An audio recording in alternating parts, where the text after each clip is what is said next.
कक्षा सप्तमी विषय विज्ञान पाठ 3। पाठ का नाम है रेशों से वस्त्र तक। पिछले बिंदु में हमने पढ़ा था भेड़ों का पालन, भेड़ पालन यानी भेड़ों को कैसे पाला जाता है, उससे संबंधित एक बिंदु है। इसमें भेड़ों की कुछ भारतीय नस्ल जिनसे हमें बहुत अच्छी गुणवत्ता वाली ऊन प्राप्त होती है, सारणी बनाकर यहाँ आपके सामने प्रदर्शित किया गया है।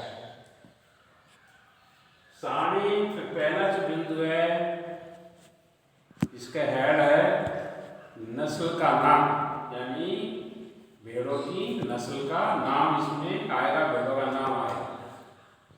दूसरा जो उसमें हेड है ऊन की गुणवत्ता, यानी किस नस्ल से कैसी ऊन हमें प्राप्त होती है।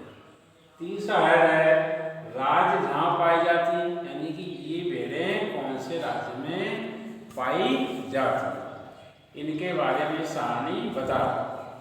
तो सबसे पहले जो इसके जो भेड़ की नस्ल है वह है लोही। लोही भेड़ की नस्ल है। इससे कौन सी कैसी ऊन हमें प्राप्त होती है, तो ये देखिए अच्छी गुणवत्ता वाली ऊन इससे हमें प्राप्त होती है, बहुत अच्छी ऊन हमें इससे प्राप्त होती है। अब ये कहाँ पाई जाती है लोही भेड़?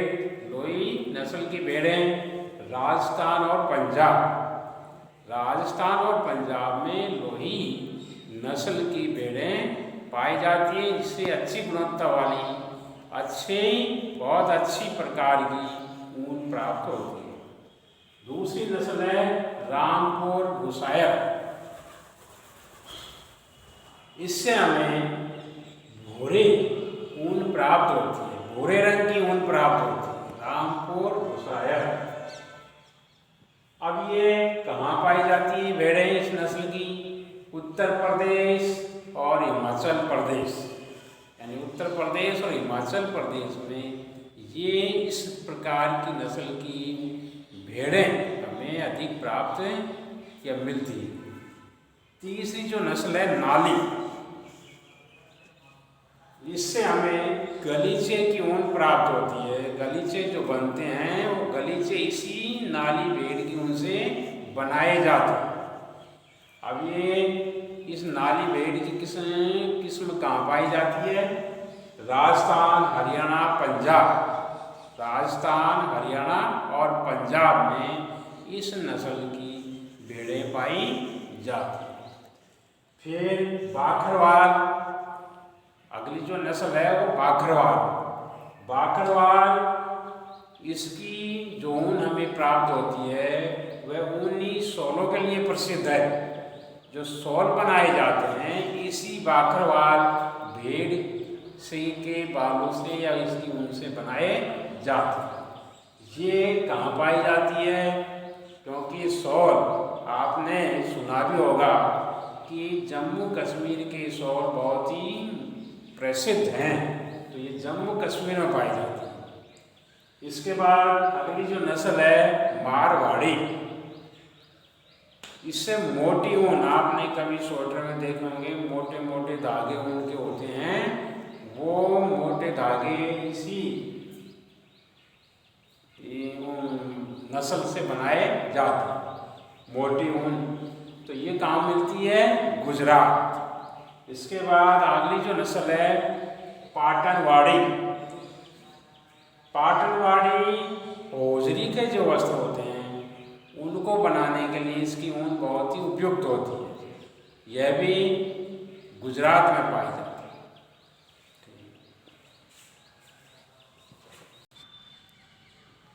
अभी हमने जिन पेड़ों से अच्छी गुणवत्ता वाली ऊन प्राप्त होती है उसके बारे में अध्ययन किया था। अब रेशों से ऊन में इन रेशों को उनमें संसाधित कैसे किया जाता है, इसके लिए हमको विभिन्न चरणों से गुजरना पड़ता है, तब जाके हमें ऊनी धागा प्राप्त होता है। तो ये चरण निम्नलिखित हैं। पहला चरण है, इसमें क्या करते हैं, चरण नंबर 1 में कि भेड़ के त्वचा के ऊपर जो बाल होते हैं, जिन्हें हम ऊन कहते हैं, उनको उनकी कटाई की जाती है, मशीनों के द्वारा कटाई की जाती है। जैसे हमारे सिर में से मशीन लगा दें तो हमारे सिर के बाल भी वो काट देती है, ऐसे ही भेड़ के बालों को भी मशीन के द्वारा काटा जाता है। उसमें इसमें जैसे हमारा कोई दर्द नहीं होता, वैसे ही उसके भी कोई इसमें काटने पर, ऊन काटने में दर्द नहीं होता है, क्योंकि त्वचा की ऊपर की परत जो होती है वो मृत होती है। ये जो उनकी कटाई या बालों की कटाई जो भेड़ों से करते हैं हम, ये जून के माह में करते हैं, जो गर्मियों का महीना होता है। इस आवरण को हटाने के बाद भेड़ को कोई कठिनाई नहीं होती है, क्योंकि गर्मियों में इसको काटने पर भेड़ के इस आवरण को हटाने से कोई भेड़ को परेशानी नहीं होती। इसलिए इसको गर्मियों के जून के महीना जो आता है उसमें ही इसकी कटाई की जाती है। इसे ऊन को संसाधित, इन बालों को संसाधित करके फिर हमें ऊन प्राप्त होती है। दूसरा जो चरण है इसका, अब ये जो बाल, क्योंकि भेड़ एक जगह तो रहती नहीं, किसी हमारी तरह कोई अच्छे साफ सुथरे स्थान में नहीं रहती है, कोई ऐसी कि कोई कमरे में नहीं रहती है जहाँ मिट्टी धूल अन्य प्रकार की गंदगी नहीं जाती है, क्योंकि ये तो जंगलों में खेतों में चरती रहती है, घूमती फिरती रहती है, जाती रहती है झुंड के झुंड में। तो इसको बैठने के लिए भी इस भूमि पर ही जगह मिलती है। इसलिए इसके बालों में क्या है कि चिकनाई, मिट्टी, धूल, गर्द, ये सब उसमें बालों में चिपक जाती है, उसमें जमा हो जाती है। तो इस चिकनाई और गर्द मिट्टी को हटाने के लिए इन बालों की मशीनों के द्वारा धुलाई की जाती है। इस धुलाई को ही अभिमार्जन कहते हैं।